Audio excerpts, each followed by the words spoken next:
Bihar police में महिलाओं को आरक्षण तो दे दिया गया, लेकिन बिहार पुलिस में जो भी महिलाएं काम करती हैं, या फिर वो सिपाही के पद पर हों या फिर दारोगा के पद पर हों, कहीं ना कहीं इन्हें मानसिक तौर पे परेशानियां भी झेलनी पड़ती हैं। देखिए, आपको एक वाकया हम बताते हैं, एक घटना हम आपको बताते हैं।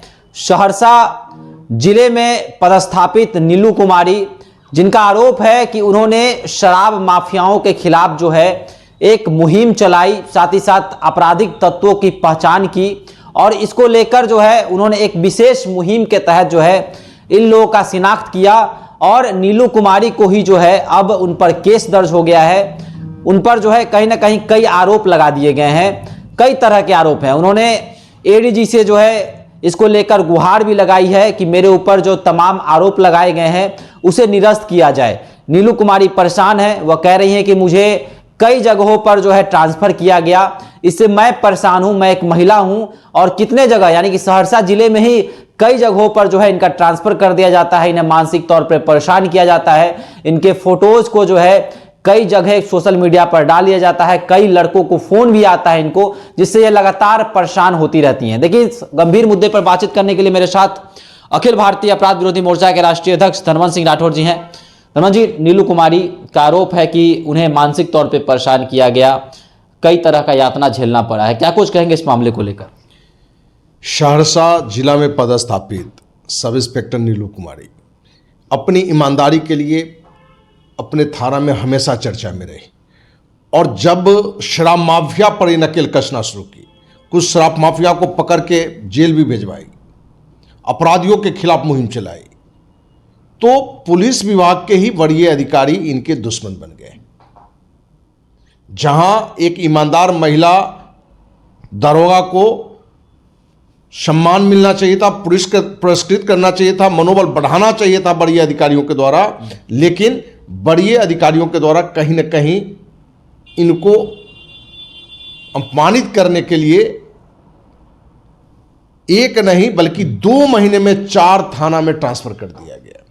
हम लोग अक्सर फिल्म में देखते थे कि जो ईमानदार पुलिस पदाधिकारी हुआ करता था उसकी ट्रांसफर तुरंत होता था, और वो कहता था कि भाई बैग में हम अपना सामान रखे हुए ही हैं कि बैग में जब होगा चल देंगे। तो एक महिला जो 2018 बैच की दरोगा है, अभी नहीं, मैंने किस उम्मीद से, किस विश्वास से इसने पढ़ा होगा, और जब दरोगा में, जब सब इंस्पेक्टर में आई होगी तो उसके परिवार के लोग खुश हुए होंगे, उससे भी लगा होगा कि हम भी कुछ अच्छा करेंगे, हम भी किरण बेदी के आदर्श पर चलेंगे, उसके रास्ते पर चलेंगे, गलत का विरोध करेंगे। लेकिन ये शराब माफिया का विरोध करना, अपराधियों का विरोध करना कितना महंगा पड़ रहा है कि बाद में नीलू कुमारी का ट्रांसफर सुपौल, जो अभी प्रेजेंट में सदर थाना सुपौल में पदस्थापित है, अभी उस पर एक वारंट भी गिरफ्तारी का जारी कर दिया गया है सहरसा से। क्योंकि जब आप शराब माफिया का विरोध करते हैं तो शराब माफिया का लिंक बड़ा होता है।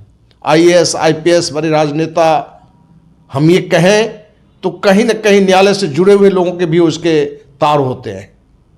यही कारण है कि एक ईमानदार महिला दरोगा विवश है, परेशान है कि आखिर हम क्या करें।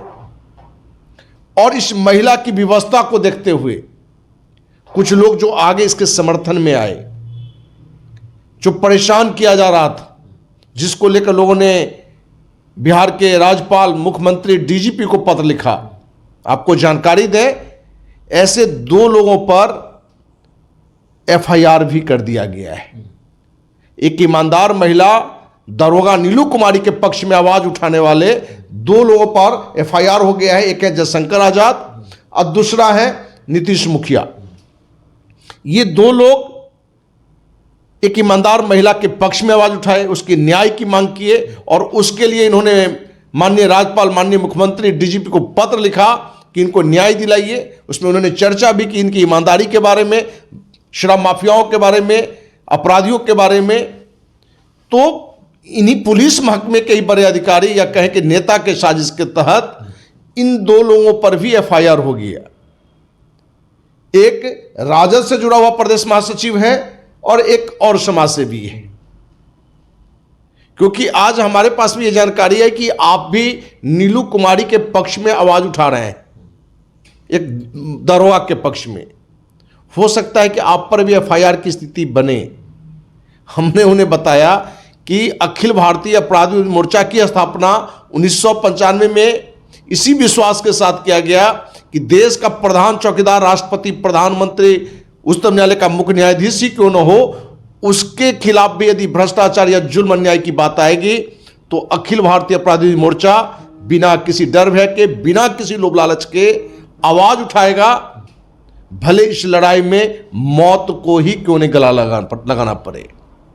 इसलिए जो भी लोग को ये लग रहा है कि एफआईआर करेंगे तो उनको हम बताते हैं कि मेरे लिए मौत भी कम पड़ेगा। हमारे जो दोस्त सामाजिक कार्यकर्ता हैं, जो राजनीति से भी जुड़े हुए लोग हैं, जैसे शंकर आजाद, नीतीश मुखिया, उनको हम थैंक्स कहना चाहते हैं कि आपने एक ईमानदार महिला के पक्ष में, एक ईमानदार महिला दरोगा के पक्ष में आपने आवाज उठाया है।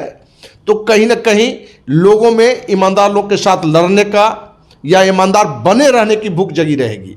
नहीं तो पूरे बिहार नहीं बल्कि पूरे देश में आज दिख रहा है कि जो भी ईमानदार है कहीं ना कहीं उसी विभाग के बड़े अधिकारी के द्वारा वो पीड़ित है, उसे परेशान किया जाता है। तो नीतीश कुमार से भी कहना चाहेंगे, बिहार के मुखिया से, आप महिला सम्मान की बात करते हैं, महिला सशक्तिकरण की बात करते हैं। आपने सही कहा कि महिला आरक्षण पुलिस में पूरे देश में सबसे ज्यादा दिया गया है। तो क्या ये आरक्षण हो, इसका फायदा लेके महिला यदि पुलिस पदाधिकारी बने और उनको पदाधिकारी के बाद उनको बने अपमानित करें, क्योंकि इनका फोटो गलत साइट पर भी डाल दिया गया, नेगेटिव साइट पर, जो लगभग 24 घंटे था, जिस कारण से भी अपमान झेलना पड़ा इनको। क्या जो लोग थे उन पर कार्रवाई हुई? जहां सहरसा एसपी को चाहिए था, सुपौल एसपी को चाहिए था, बिहार के डीजीपी को चाहिए था कि इस पर जांच करके एक महिला को अपमानित करने वाले, एक महिला पुलिस अधिकारी को अपमानित करने वाले लोगों को कड़ी सजा मिलती। क्या सजा मिला? अब इस महिला अधिकारी के पक्ष में यदि कोई आवाज उठा रहा है तो 2 लोगों पर एफआईआर हो गया है कि आगे कोई आवाज नहीं उठा सके। और हमने भी इस मुद्दे पर आवाज उठाई है तो हमारे पास भी सूचना आ गया कि अगला नंबर आपका। तो हम उस सबसे कहना चाहते हैं कि अखिल भारतीय अपराध विरोधी मोर्चा न तो पहले झुका था, न डरा था, और देश के राष्ट्रपति, प्रधानमंत्री, मुख्यमंत्री, राज्यपाल या किसी लेवल का अधिकारी हो, किसी लेवल का अपराधी हो, यदि गलत होगा, भ्रष्ट होगा तो उसका विरोध करेगा और कड़ाई से विरोध करेगा, और विरोध करता रहा है। पिछले 30 साल का सामाजिक जीवन आप देखेंगे तो अखिल भारतीय अपराधी मोर्चा कहीं न झुका है न रुका है। इसलिए महिला दरोगा नीलू कुमारी से भी कहना चाहेंगे कि आप बिल्कुल झुकिए नहीं, बिल्कुल डरिए नहीं। अखिल भारतीय अपराध विरोधी मोर्चा आपके साथ है, और बिहार से अनेक सामाजिक संगठन, अनेक सामाजिक कार्यकर्ता, जिनके अंदर आज भी लगता है कि हमको अपराध के खिलाफ आवाज उठाना चाहिए, अन्याय के खिलाफ आवाज उठाना चाहिए, उन सबका आपको साथ मिलेगा।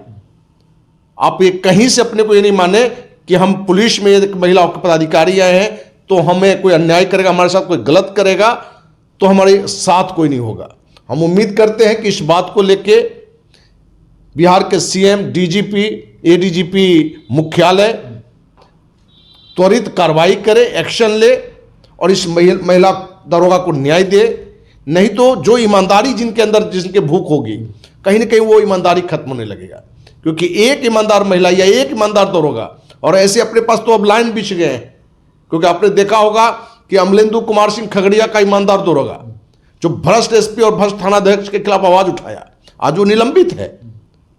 वो आत्महत्या करने के लिए विवश है, क्योंकि उसने पत्र में डीजीपी को, मुख्यमंत्री को, डीआईजी को लिखा है अपनी सारी चर्चा करते हुए कि हमें न्याय जल्द नहीं मिलेगा तो हम आत्महत्या कर सकते हैं। तो क्या एक ईमानदार महिला दरोगा को भी आत्महत्या करने के लिए आप उकसाएंगे?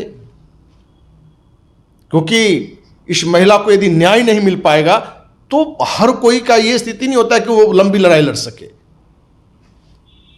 तो नीलू कुमारी को भी धैर्य रखना है, और जो भी सामाजिक कार्यकर्ता इस मुहिम में एक ईमानदार महिला दरोगा को साथ दे रहा है, उन सब का हम धन्यवाद देते हैं और विश्वास दिलाते हैं कि जब तक महिला दरोगा नीलू कुमारी को न्याय नहीं मिल जाएगा, अखिल भारतीय अपराधी मोर्चा इस मुहिम को निरंतर चलाता रहेगा और जरूरत पड़ा तो इस मुद्दे को लेकर अनिश्चितकालीन आंदोलन पर भी हम बैठेंगे।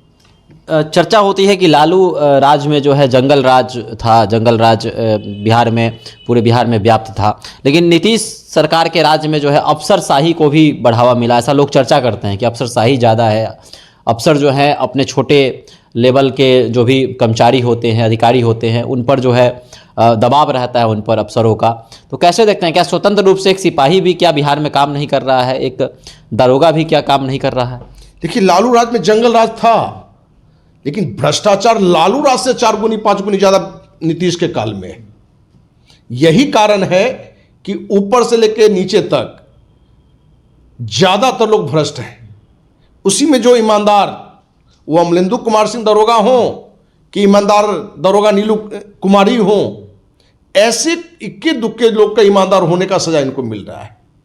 क्योंकि इस मुहिम में जो भी ईमानदार लोग लगे हुए हैं, हमें लगता है कि उन पर कोई ना कोई कार्रवाई हो रही है। अब समझिए कि शराब माफिया किस लेवल पर मजबूत है कि राजनेता भी उसके बड़े पक्ष में है, बड़े पुलिस पदाधिकारी भी उसके पक्ष में है, न्यायालय से जुड़े हुए भी लोग कुछ पक्ष में हैं, जो बातें निकल के आ रही है। तो ऐसी स्थिति में कोई भी ईमानदार व्यक्ति कितनी लड़ाई लड़ेगा और कब तक लड़ेगा? क्या राज्य सरकार या जो पुलिस बड़े पदाधिकारी ये दिखाना चाहते हैं कि आप भी भ्रष्टाचार में लिप्त हो जाएं, आप भी शराब माफिया का संरक्षक बन जाएं? क्योंकि आप विरोध करते हैं, शराब माफिया पर कार्रवाई करते हैं, अपराधियों के खिलाफ कार्रवाई करते हैं, तो आपको किसी न किसी के से फंसाया जाता है। एक ईमानदार दरोगा अमलेंदु सिंह फर्जी दरोगा जो एसपी और थानाध्यक्ष के द्वारा कार्य कर रहा था, उसका पर्दाफाश किया था, तो आज अमलेंदु कुमार सिंह सजा भोग रहा है। तो आज विपक्ष के भी जो राजनीतिक दल हैं या सरकार में जो राजनेता हैं जो अपने को ईमानदार कहते हैं, हम सभी से आग्रह करना चाहेंगे कि नीलू कुमारी वाला हो या अमलेंदु कुमार सिंह हो, इस मुद्दे पर आवाज उठाइए। आवाज उठाइए बल्कि न्याय दिलाने के लिए आगे आइए कि एक महिला दरोगा जो 2018 में दरोगा बनी है, 6 साल पहले बनी है, और उसको इस तरह से अपमान झेलना पड़ रहा है, जिस उम्मीद से, जिस विश्वास के साथ कि हम भी किरण बेदी की तरह काम करेंगे। तो भाई कहां किरण बेदी का कार्य कर पाएगा क्या? एक दरोगा को माने 2 महीना में 4 जगह ट्रांसफर, उसको अलग अलग आरोप लगा के। एक फिल्म हम लोग देखे थे दामिनी, जिसमें मीनाक्षी शेषाद्री एक ईमानदार रोल में थी। वो उसके घर में घटना घटा, एक महिला के साथ रेप करके हत्या का, और उस घटना में वो जिस संजीदगी के साथ ईमानदारी से लड़ा, तो कहीं उसको पागल बनाने का प्रयास किया गया। तो क्या ईमानदार दरोगा नीलू कुमारी को पागल बनाने का प्रयास हो रहा है? ईमानदार दरोगा अमलेंदु कुमार सिंह को पागल बनाने का प्रयास हो रहा है? क्योंकि निरंतर यदि चारों तरफ से यदि उसको अपमानित किया जाएगा, वो ट्रांसफर करके या किसी तरह का केस में फंसा कर, तो कोई भी विचलित हो जाएगा। लेकिन आपको विश्वास दिलाते हैं कि नीलू कुमारी का मुद्दा हो कि अमलेंदु कुमार सिंह का मुद्दा हो, 2 ईमानदार दरोगा का मुद्दा भी अपने पास में है, और दोनों से हम विश्वास दिलाना चाहते हैं कि आपको न्याय मिलेगा, और आपकी न्याय की लड़ाई के अंतिम दिन तक इस लड़ाई को जारी रखेंगे। इस लड़ाई में अनिश्चितकालीन आमरण में बैठने की जरूरत पड़ेगा तो वो भी हम बैठेंगे, और किसी भी एफआईआर से हमें डर नहीं है, न जेल जाने से डर है, न तो किसी मौत से हमें डर है। चलिए, तो नीलू कुमारी के कई आरोप हैं। उन्होंने कहा है कि मुझे मानसिक तौर पे परेशान किया जा रहा है, जगह जगह ट्रांसफ़र पोस्टिंग कर दी जा रही है। साथ ही साथ बड़े अधिकारियों पर भी उन्होंने कई आरोप लगाए हैं। उन्होंने ये भी कहा है कि गलत साइट पर मेरे फ़ोटोज़ को भी वायरल कर दिया गया, कई कॉल्स आए। तो क्या लगता है, क्या शराब माफियाओं के खिलाफ आवाज़ उठाने के कारण इन्हें यह सज़ा मिली है? आपको क्या लगता है? अभी हमारे साथ कमेंट बॉक्स में अपनी राय रख सकते हैं। धन्यवाद।